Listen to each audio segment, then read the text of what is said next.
The square was crowded that morning, villagers craning their necks as though watching a public spectacle. Clara stood in the middle, her head bowed, her thick braids brushing her shoulders. The whisper stung more sharply than any lash. "She eats more than she works," a woman hissed. "Too fat to be married," another man jeered, spitting on the ground. Her father folded his arms, shame etched across his face. "We're done feeding her. From today on, she belongs to Elias the farmer." The laughter was harsh, cruel.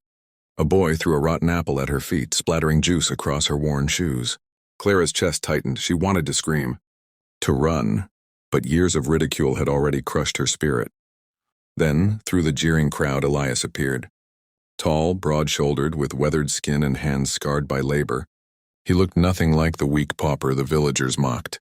He stepped forward without a word, his boots crunching against the dirt, and held out his hand to Clara. The crowd fell silent for a moment, surprised at the gentleness in his gesture. Clara hesitated, tears blurring her vision. No one had ever offered her a hand before, only scorn. Slowly, trembling, she placed her palm in his. Elias gave it a small squeeze. "They think they're punishing you," he murmured low enough only she could hear. "But sometimes life's cruelties carry hidden mercies." And with that, he led her out of the square, leaving the echoes of laughter behind. Clara braced herself for the worst as she followed Elias up the winding dirt road. The house came into view, a modest wooden farmhouse with a red roof, flower pots on the porch and smoke curling warmly from the chimney. It wasn't grand, but it felt alive. Inside, she expected darkness and emptiness. Instead, the air smelled of baked bread and herbs drying on the rafters. A dog wagged its tail lazily near the hearth, and clay mugs sat neatly on the table.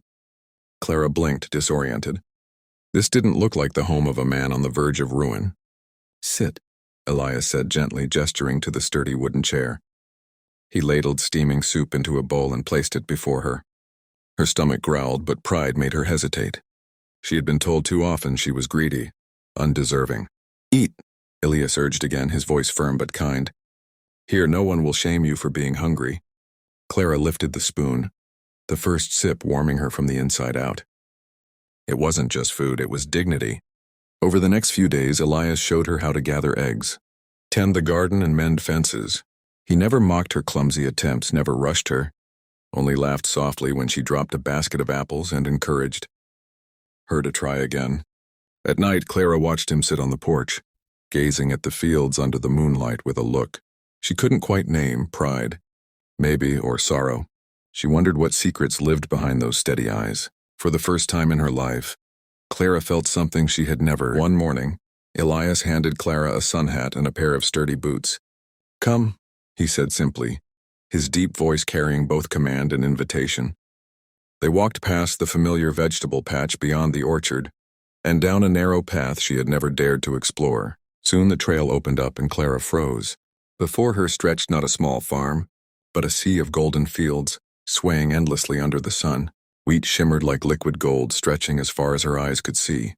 Beyond, rolling green pastures dotted with hundreds of cattle, orchards heavy with fruit, and workers in the distance waving respectfully at Elias. Clara turned to him, stunned. This is yours?" Elias's lips curved into a small, knowing smile. "They laugh at me because I live in a modest house, because I don't parade wealth. But these acres feed hundreds. I don't flaunt what I own, Clara, I protect it."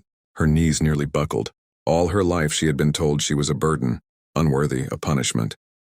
And here she stood on land, so vast it swallowed the horizon, belonging to the very man they had mocked as poor. "Why me?" she whispered, her voice breaking. "Why take me in when you could have chosen anyone?" Elias's gaze softened, his weathered hand brushing a strand of hair from her damp cheek. "Because I saw myself in you. Cast aside, ridiculed, misunderstood. They think you're weak, Clara. But I've watched you. Your strength is quiet, waiting, and I needed someone who understands what it means to rise despite scorn." Her chest tightened, not with shame this time, but with something dangerously close to hope. That evening, a storm rolled in, rattling the windows of the farmhouse. Clara sat by the fire, wringing her hands, her heart still tangled with disbelief. When Elias entered, rain dripping from his coat, he paused, studying her with the same steady intensity that made her pulse quicken. "You still don't see it, do you?" he asked quietly, kneeling so they were eye level. "You think you were thrown to me as punishment?" But Clara, You are a gift. Her lips trembled. No one had ever spoken to her like that. A gift? She whispered. All my life I've only been a burden. Elias took her hand, rough and calloused against her soft skin. Not here. Here, you're the heart I didn't know I was missing. A tear slipped down her cheek. She tried to look away, but he gently tilted her chin up. In the firelight, his eyes burned with a truth she could no longer deny. Stay, he murmured, voice almost breaking. Not because you must, but because you choose to. This land, this home, my life, it's yours if you'll have it. Clara's heart pounded. For the first time, she wasn't the girl mocked in the square. She wasn't a punishment. She was wanted. Her voice shook, but it carried a strength she hadn't known she possessed. Then I choose to stay. Elias's arms wrapped around her, strong and protective as the storm thundered outside. But within the farmhouse, Clara,